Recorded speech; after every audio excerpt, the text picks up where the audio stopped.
On behalf of the Calgary Horticultural Society, welcome everyone to this short presentation. I will explore how we, as gardeners, might respond to changes in our environment that affect the growth of plants in our gardens. Before I begin, I'd like you to know that our yards and gardens lie within the traditional territories of the people of the Treaty 7 region of southern Alberta. The city of Calgary is also home to the Métis Nation of Alberta, Region 3. This is what we've come to expect for climate in Calgary. Most of our rain comes in June, and our hottest month is July. Our daily average temperatures range from -7 Celsius in December and January to about 17 Celsius in July. This information is current up until 2010, but since then there has been some change to what we normally expect. The colors on the chart represent different predictions made by various climate models. The commonality, the shaded area, represents the most likely future scenario within the limits of air generated by the models. It's obvious that over the next half century, Calgary will experience more hot days through the summer months. It is anticipated that the Calgary climate could come to resemble, over time, the current climate that is experienced in Medicine Hat.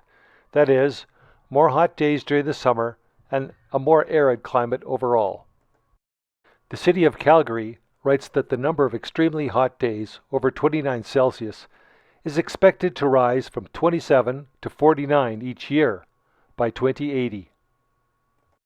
This graph indicates that the total annual precipitation for Calgary may have an insignificant change over the next 50 years. Recent years have shown about 400 to 450 millimeters of combined snow and rain fall annually. The question, though, is how and when will this precipitation fall? This graph shows a very small increase in wet days over the next half century. What is more noteworthy is that some of the climate models suggest that this precipitation is likely to not take the form of days-long rain events, but rather as short periods of intense rainfall, that is, stormy days. When coupled with the increase in temperature, this could also anticipate an increase in evaporation rate and a net loss of water available for plant use. And for those who are not quite so mathematical, here's a more obvious graphic that shows how our climate is changing. The University of Alberta has indicated that from 1970 to 2001, Calgary has seen an annual temperature increase of about 0.86 Celsius. Since 2001, there's been a further increase, and our climate data for the future indicates that by 2080, the average mean temperature in Alberta will rise by another 3.7 Celsius. During our summer growing season, the increase in temperature will result in more hot days. Over 500 additional growing degree units will be present in the next 30 years. This means that there will be more heat available, earlier bloom times, earlier emergence of insects, and earlier times for crops to reach maturity. Warmer winters also mean that the extreme cold that we need to kill pests, such as the mountain pine beetle, Lyme disease-carrying ticks, and cutworm in the past. More heat also means a greater rate of evaporation. We are already living in a semi-arid prairie climate, and with a similar amount of rainfall but more evaporation, there will be less moisture available for plants, and therefore greater stress on many native species, as well as on our gardens and field crops. What moisture we do get will occur in heavy rain events more than in the past. This creates a problem for city gardeners, as it will require either that we use more city water on our gardens and lawns, or else that we trap more rainwater for use in our yards rather than let it flow down the storm sewers. In addition, we might expect more occasions of hail or high damaging wind during these storms. The news might not be all doom and gloom for gardeners. Climate trends also show that there will be fewer frosty days during the year. Currently, we can count on about 117 days without frost, roughly from May 21st to September 16th. With climate change, the forecast indicates about 200 frost-free days by 2070. Think of all those plants intolerant of severe frost that we could possibly have to survive our winters. So we are likely to experience less predictable seasons, earlier spring and later fall, which might affect our seeding and harvesting schedules. There are three main areas of focus that gardeners can take in preparing for what the future holds. We can become part of the solution by gardening in such a way that reduces the impact that we have on our climate. We can also prepare for the inevitable summer storms by designing our yards and gardens in such a way that it resists the wind, hail, and surges of rainfall that come with storms.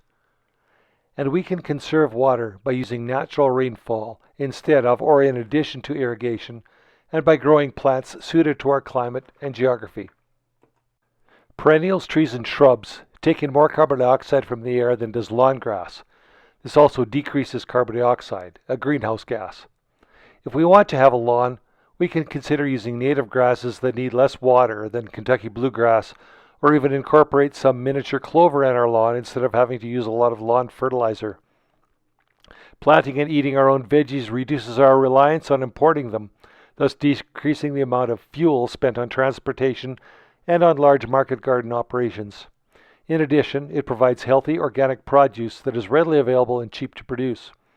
We can increase the productivity of our gardens by such methods as rotating our crops, planting different crops in different places so that we don't deplete the soil of different particular nutrients. For example, because legumes such as peas and beans are nitrogen fixers, we would plant them following a crop that is a heavy feeder of nitrogen, such as tomatoes, peppers, or Brussels sprouts. We can use companion planting. For example, if we plant marigolds near our broccoli or cabbage, it will deter pests that would compete for us with the plants we want to eat. Take advantage of different plant needs. For example, plant lettuce in the shade of taller plants like corn to prevent the lettuce from bolting in the hot, sunny soil. Plant a cover crop such as vetch or clover to replenish the soil in early spring before we transplant seedlings, or after harvest when the garden is waiting for winter. The production and use of compost allows organic matter to be stored in the soil.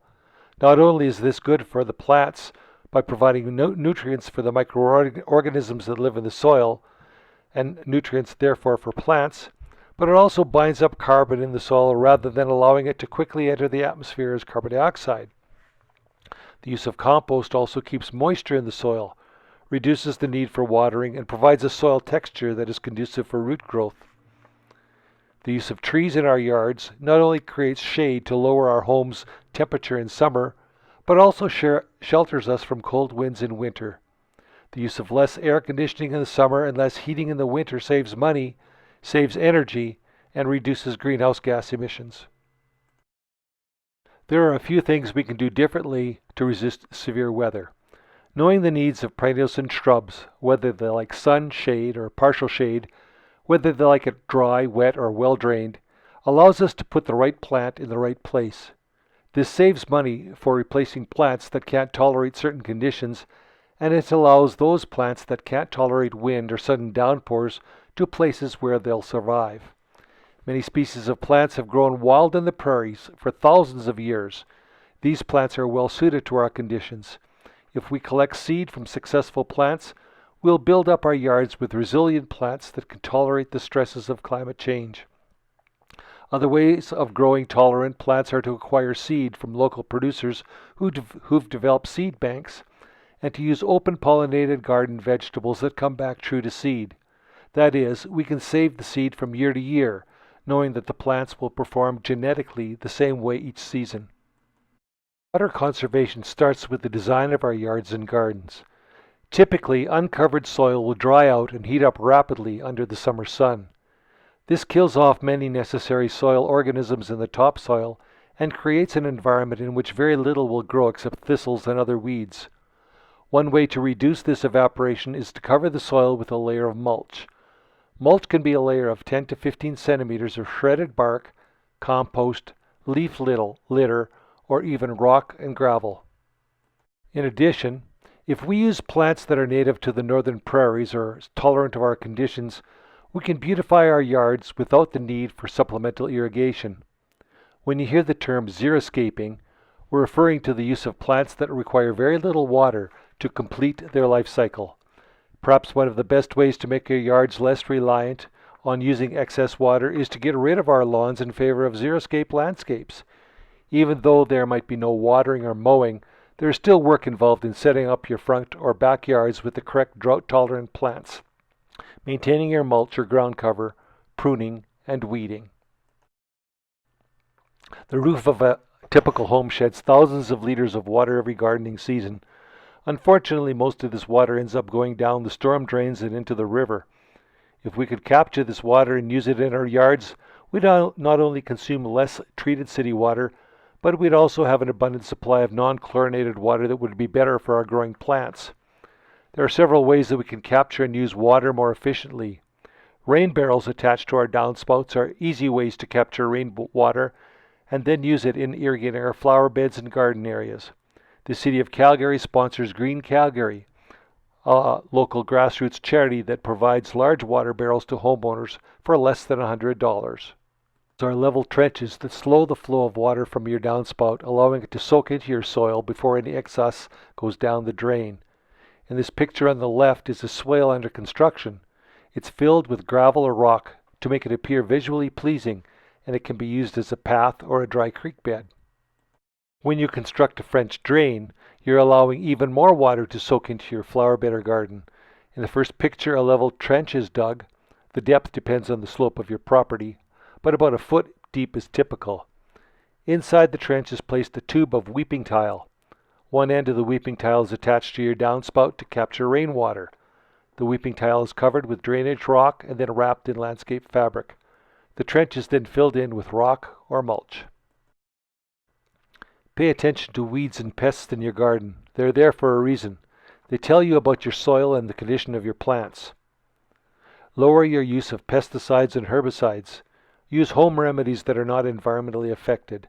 Tolerate some of the unwanted species, especially if they have minimal impact on your garden and don't really require the use of pesticides and herbicides.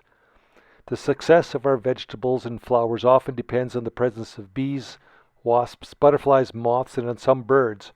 Constructing overwinter habitats for these pollinators and growing plants that attract them and allow their larvae to grow benefits our garden and also our whole ecosystem. Thank you for watching this presentation. Here are a few questions that you might consider as you ponder your garden for the coming summer season. I hope you have greater success with your gardening in our Calgary climate as it changes over time, and how you might adapt your methods to these changes. Here are a few resources for further study.